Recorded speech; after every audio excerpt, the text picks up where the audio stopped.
तो चलो शुरू करते हैं। लास्ट वीडियो मैंने AWS ब्लॉक स्टोरेज की थ्योरी के बारे में बनाया था, ठीक है। और मैंने आपसे कहा था कि नेक्स्ट वीडियो मैं लैब की बनाऊंगा, तो अब मैं लैब की वीडियो बनाने जा रहा हूँ, ठीक है। तो ये मेरा AWS ब्लॉक स्टोरेज का थ्योरी का डायग्राम है, और अब मैं इसके प्रैक्टिकल के बारे में बात करने जा रहा हूँ, लैब के बारे में। तो सबसे पहले हम बात करेंगे EPS के बारे में, ठीक है। EPS वॉल्यूम की लैब करेंगे। तो चलो शुरू करता हूँ। तो दोस्तों, आप जब AWS के ऊपर एक मशीन डिप्लॉय करते हो ना, तो उस मशीन पे EC2 इंस्टांस में जो वॉल्यूम मिलता है, राइट, और जो वॉल्यूम आपको मिलता है उस वॉल्यूम पे पता है आपका OS लोड होता है, और वो वॉल्यूम जो होता है ना वो ब्लॉक स्टोरेज होता है, ठीक है। तो मैं आपको देखो दिखाता हूँ। मैं एक मशीन यहाँ पे लॉन्च करने जा रहा हूँ। यहाँ पे मैंने सेलेक्ट किया, नेक्स्ट करता हूँ, अगेन नेक्स्ट। देखो यहाँ पर आपको वॉल्यूम मिल रहा है 8 GB, और ये आपका ब्लॉक स्टोरेज होता है, ठीक है। और उसके बाद यहाँ पर देखो एक ऑप्शन है delete on termination tick check. अगर यहाँ पर चेक है तो इसका मतलब क्या होता है, और अगर यहाँ पर अनचेक है तो इसका मतलब क्या है, मैं आपको समझाता हूँ। अगर आप एक EC2 इंस्टांस बना रहे हो और बनाते टाइम उस पर जो वॉल्यूम मिलता है, उस वॉल्यूम के सामने अगर यहाँ पर चेक है तो इसका मतलब क्या है, मैं आपको समझाता हूँ। दोस्तों, इसका मतलब ये होता है कि ये आपका EC2 इंस्टांस आप बना रहे हो। ये क्या कर रहे हो आप एक EC2 इंस्टांस बना रहे हो।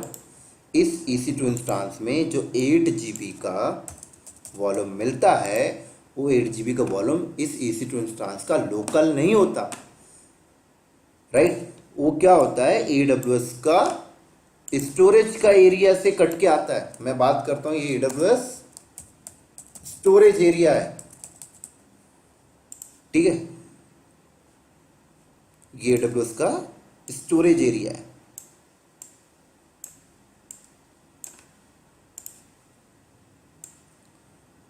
आप ऐसे भी मान सकते हो सैन स्टोरेज।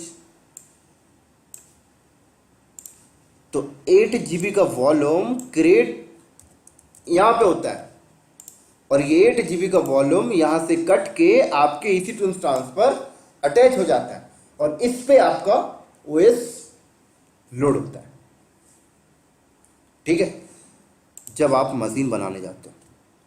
और अगर यहां पर टिक है, चेक है, तो इसका मतलब क्या होता है, यहाँ पे देखो लिखा हुआ है डिलीट ऑन टर्मिनेशन। अगर यहाँ पर चेक है तो इसका मतलब ये होता है दोस्तों कि बाद में फ्यूचर में अगर आप इस EC2 इंस्टांस को डिलीट करते हो, तो इसको जो 8 GB का वॉल्यूम यहाँ से कट के आके मिला था, वो भी यहाँ से डिलीट हो जाएगा।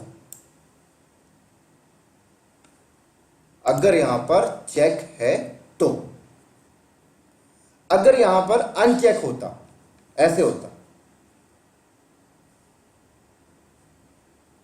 तो इसका मतलब होता है कि अगर आप ये वाले EC2 इंस्टांस को अगर आप डिलीट करते हो, तो सिर्फ EC2 इंस्टांस डिलीट होगा, उसका 8 GB का वॉल्यूम यहां पर परसिस्ट रहेगा। और अगर 8 GB का वॉल्यूम, मैं कहता हूं अगर 8 GB का वॉल्यूम परसिस्ट है, तो आप दूसरा EC2 इंस्टांस बनाकर आप क्या कर सकते हो, आप इसको दूसरे के साथ अटैच करके डेटा को रिट्रीव कर सकते हो। तो ये बेनिफिट है अगर आप अनचेक करते हो। तो मैं आपको बता दूं, अगर आप प्रोडक्शन लाइन पे जाते हो और प्रोडक्शन इन्वायरमेंट में अगर आप सर्वर डिप्लॉय करते हो, तो मैं आपको बता दूं, आपका जो सीनियर पर्सन होगा, आपका जो बॉस होगा ना, वो आपको साफ साफ इंस्ट्रक्शन पास करेगा कि जब आप EC2 पे मशीन डिप्लॉय करना, तो आप स्टोरेज पे अनचेक करना, ऐसा आपसे बोलेगा। क्योंकि अनचेक करने से प्रॉफिट क्या होता है कि अगर मान लो ये वाला EC2 इंस्टांस बाय मिस्टेक आपके जूनियर से या आपसे डिलीट हो जाता है, तो मशीन ही डिलीट होगा, उसका स्टोरेज यहाँ पे पड़ा रहेगा, आप उसको किसी तीसरी मशीन पे अटैच करके उसका डेटा रिट्रीव कर सकते हो। तो इसीलिए आपको इंस्ट्रक्शन पास किया जाता है। और मैं इसकी लैब भी आपको करके दिखाऊंगा। इसकी लैब में आपको कैसे करके दिखाऊंगा, मैं 2 EC2 इंस्टेंस डिप्लॉय करूंगा, राइट।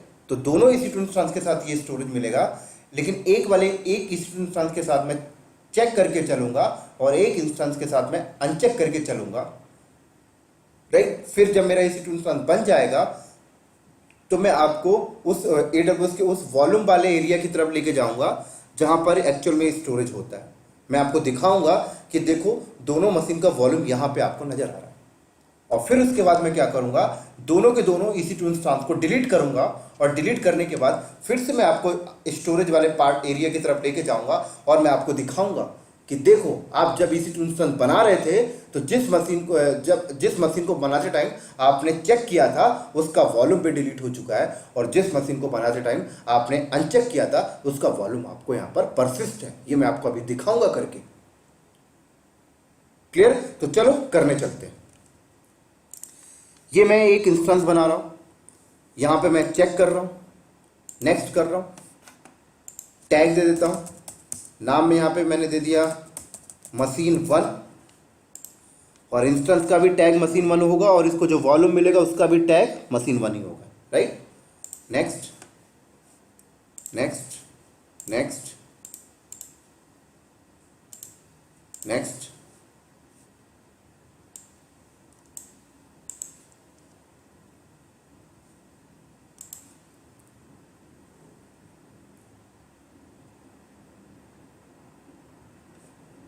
ठीक है, अगला मशीन बनाता हूं।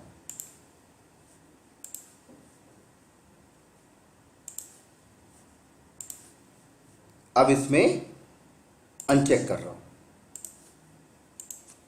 और इसका नाम हम रख देते हैं machine2। इंस्टेंस का भी और वॉल्यूम का भी सेम। Next next next.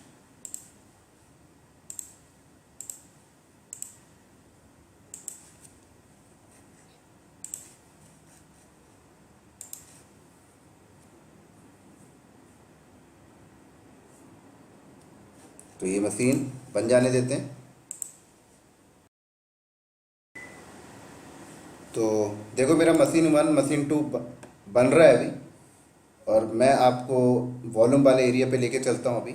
और वॉल्यूम वाला एरिया आपको कहाँ मिलेगा, आपको देखो यहाँ पर मिलेगा वॉल्यूम, और आप वॉल्यूम पे जाओ तो देखो दोनों मशीन का वॉल्यूम यहाँ पर पड़ा हुआ है, ठीक है, 8 GB।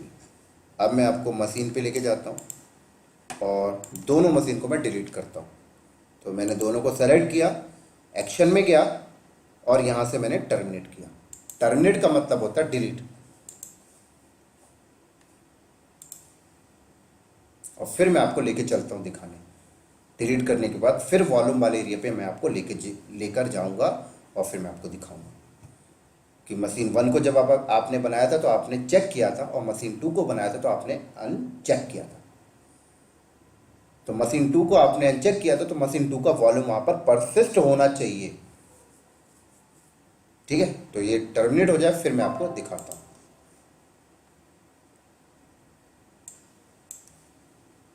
टर्मिनेट हो गया, चलते हैं वॉल्यूम पे। ये वॉल्यूम पे आ गए।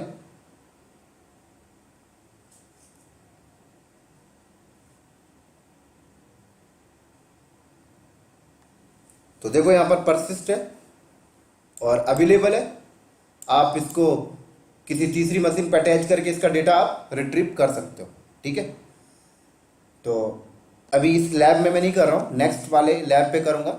ये मेरा AWS ब्लॉक स्टोरेज का पार्ट 2 लैब है, ठीक है। पार्ट 3 या पार्ट 4 में मैं आपको करके दिखाऊंगा। तो अभी के लिए मैं क्या करता हूँ, इस वॉल्यूम को मुझे मैन्युअली डिलीट करना पड़ेगा, ठीक है। तो ये चीज़ आपको ध्यान रखनी है। तो पार्ट 2 पे मेरा इतना ही है। AWS ब्लॉक स्टोरेज का पार्ट 2 था ये, और अब नेक्स्ट लैब में करूँगा पार्ट 3 पे। तो आप पार्ट 3 को भी ज़रूर देखिएगा, ठीक है। ओके दोस्तों, बाय बाय।